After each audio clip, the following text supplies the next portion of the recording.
Hello. In this episode, we will be touring the sergeants and the officers' messes and the Anderson room adjoining them. First, let's go into the officers' mess. Now, this doorway, with all the other modern doors, was put in when they did the fire service upgrade in the mid-1980s. Before the elevator was installed, there was a wall with a leaded glass window right here, so you could look down on the parade square. And here we go into the officers' mess. Now, unfortunately, we have the lights burnt out, and I couldn't find the light bulb before we started filming this. Through there, we have the cloakroom and the washroom, which has essentially been unchanged since 1936. Here we have a group of the framed portrait of the original officers from 1913. Now, I realize the light's very poor. I will insert a better copy of this image when we actually do the editing. We have a set of hose that were presented to us, and unfortunately with so many of these artifacts, I don't know the entire backstory, but according to the legend, they are reported to be taken from the body of Pipe Major MacDonald after the Battle of Culloden in 1746. Now, obviously, further research is required because there was no such thing as pipe majors in those days, so we'll get back to you on that one. Here's a lovely little stone, what shall we call it, backlit stone tapestry made by a retired Seaforth and presented to the officers' mess. It's all done from semi-precious stones, jade, agate, and the rest of it. And as you can see, it's quite beautifully done with the stag's head, Hector, and the battle honors and the presentation. This is yet a further example of what I call the cult of the stag's head. We continue to venerate, shall we say, all aspects of the regimental culture with things like this. Stepping through to the games room, we have the library, and the particular interest is this bell. Now, this bell was recovered from the ruins of a church which had been destroyed in Sicily in 1943 during the battle. And I'll just read the presentation to you because the Padre recovered this thing and used it to ring the soldiers to service for the rest of the war. And on top it says, "Presented to my beloved battalion as a token of gratitude for the comradeship of gallant men and in memory of those who paid the price of human freedom with their lives. We rang this bell in our frontline positions north of Bagnacavallo, Italy. It was brought back to Canada by the cunning of the Padre, aided by the crafty cooperation of his indulgent comrades. Major Roy C.H. Durnford, DSO, CD, chaplain of the Seaforth Highlanders of Canada during World War II." Now, you may be familiar with a song called Sky Pilot, which came out in the 1970s, slagging holy men who sent young men forward to die in combat while they stayed safely behind the lines. Padre Durnford was not like that. He was always where he was needed. He was frequently so far forward that he was getting in the way of the soldiers who were directly engaging the enemy. He won and maintained the respect of his soldiers, and he is still well respected by the regiment to this day. Looking over here, we have the pool table, and how the heck they propose to get this thing out and into storage during movement is beyond me. There's two swords sitting on top of it. The left-hand one is the commanding officer's broadsword. The right-hand one is the subaltern's sword. It has a different basket because it's the type of sword that was formerly carried by field officers, majors and colonels in Highland regiments.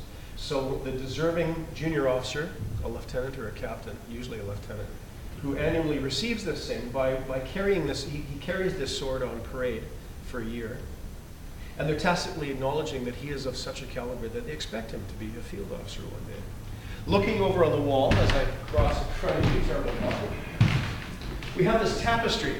Now, this originally was the carpet in the next room that we were going to visit. It was huge, covered almost the entire floor. It was a beautiful thing.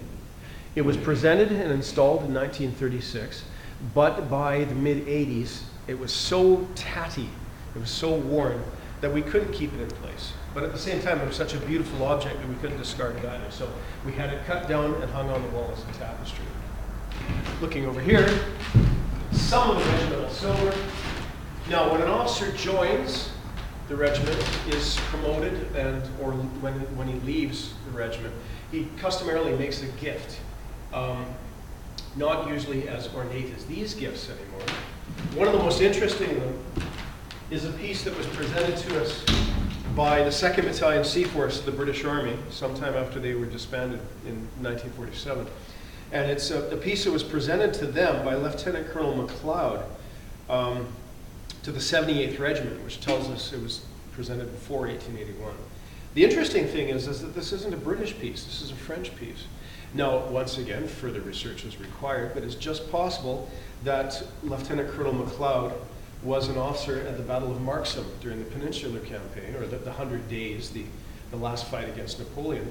And it's just possible, it's conceivable that this was, shall we say, acquired from a French officer's mess as they were fighting that final campaign.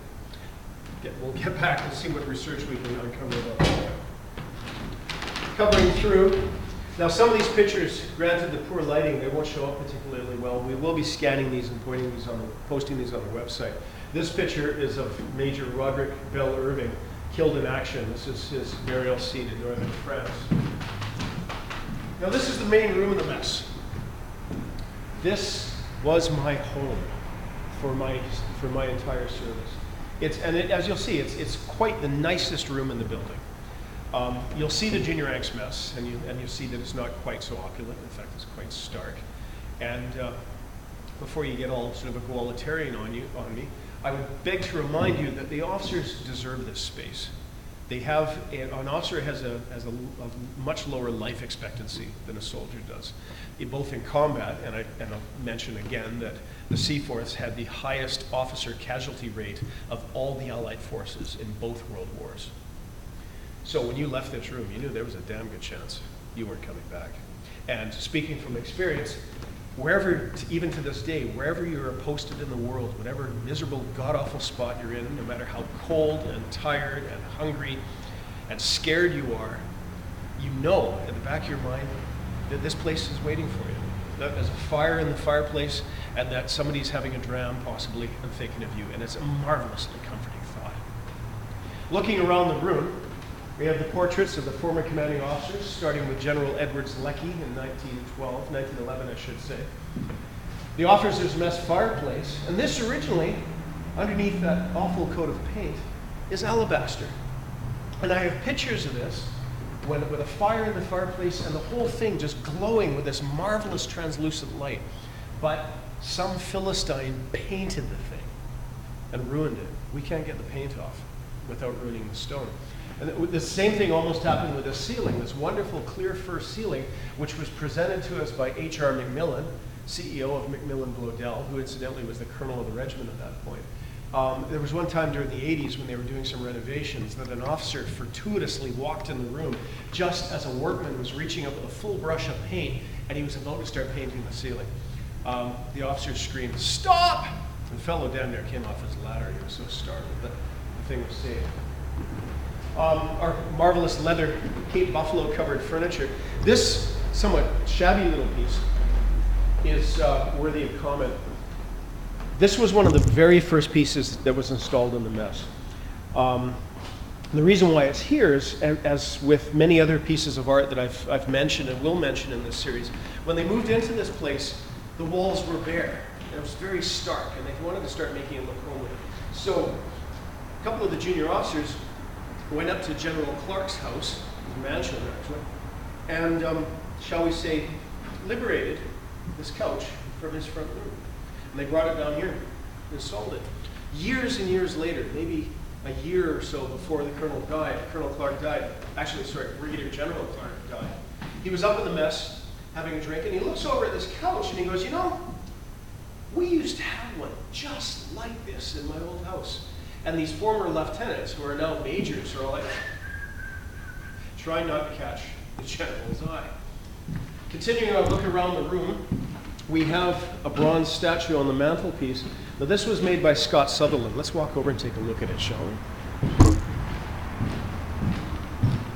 This was designed or sculpted and cast by Scott Sutherland, who was involved with the Vimy Ridge Memorial, and it was originally presented to an officer who later gifted it to us. It represents a Highlander in the First World War, tired but still resolute, waiting the order to go forward again. We have a plan to create a regimental memorial, and the plan at this point is to have this replicated in greater than life size on a stone column. Now, looking to the left and right of the fireplace, we see the Queen's color to our left. We were the last regiment in the Canadian Army to carry the Union Jack as our battle flag. The reason for that was we considered that we had fought and died for the Union Jack in 2 world wars, that we would carry it until such time as we had served under the new flag in combat. And now with Afghanistan coming and gone, the time finally came that it was appropriate to switch to the new flag. On our right, the regimental color.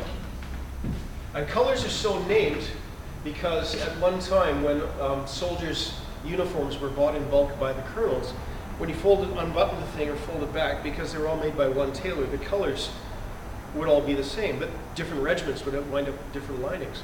After a while, that became a badge of identification. We still see that on the tails of the full dress uniform. So the color is named such because because the color was an identifying mark of the regiment. It has the regiment's battle honors and other devices embroidered upon it. We have these marvelous sculpted, carved cabinets which were installed at the time the place was built. These won't be changed. In fact, this whole room, after the renovation, is going to look pretty much the way it does now. This is Hogan's Alley, as I said, the junior officers' corner. That's unfortunately tacky stuffed mongoose and cobra represents, tongue-in-cheek, the relationship between the junior officers and the sergeants.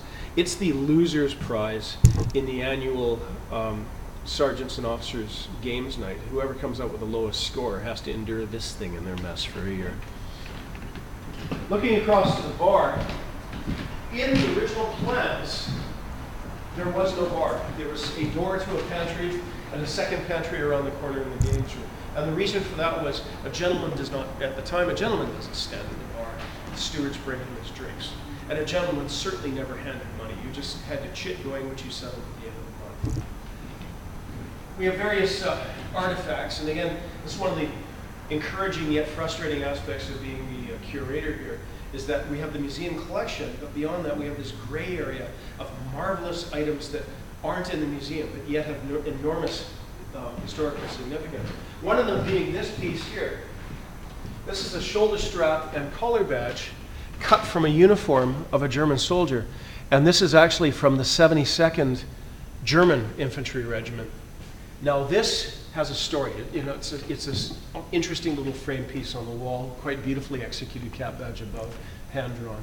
But the backstory of this is a group of soldiers, a patrol going out in the night into no man's land, creeping into the German trenches, killing or capturing a prisoner, removing identification from him, and bringing it back for intelligence purposes. So that safe, quiet little exhibit, it cost considerable sweat, blood, and adrenaline to achieve. Now from this point, we're going to go across to the Anderson Room and the officers' mess.